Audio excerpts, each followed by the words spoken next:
Ang Magic Kariton ni Enting. Isang mahiwagang kwentong Pilipino. Sa isang maliit na baryo sa gilid ng bundok, may isang binatang nagngangalang Enting. Isa siyang simpleng mamimili ng mga lumang bote, karton at bakal. Araw-araw ay tinutulak niya ang kanyang lumang kariton, kahit sira-sira na ito at halos di na umandar. Ngunit kahit ganon, hindi nawawala sa kanya ang ngiti. Kapag nakikita siya ng mga bata, tinuturuan niya silang magtipid, mag-recycle at magtulungan.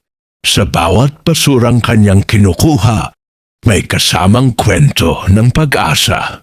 Isang gabi, habang pauwi siya at malakas ang ulan, nasilungan niya ang isang matandang lalaki sa ilalim ng puno ng akasya. Nilapitan niya ito at binigyan ng kanyang tinapay kahit siya ay gutom na rin. Ngumiti ang matanda at nagsabing, "Enting, salamat sa iyong kabutihan. Simula ngayong gabi, ang iyong kariton ay magiging magic. Ngunit tandaan mo, gagana lamang ito kung ang iyong layunin ay tumulong sa kapwa." Pag-uwi ni Enting, laking gulat niya nang makita na kumikislap na ang kanyang kariton. May mga ukit na gintong bituin at sa bawat pindot ng hawakan, nagiging bago ang mga kalakal, nagiging gamot o minsan ay pagkain para sa mga nagugutom.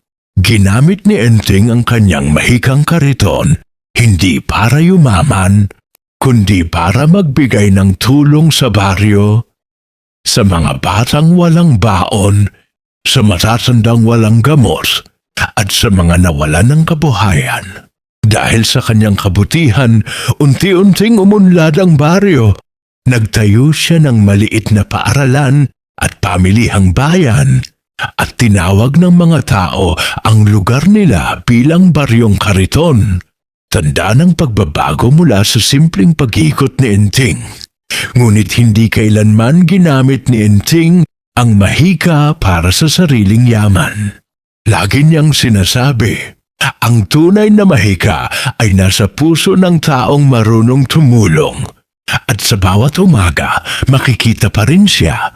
Masayang tinutulak ang kanyang magic kariton, simbolo ng pag-asa at kabutihan ng isang simpleng Pilipino.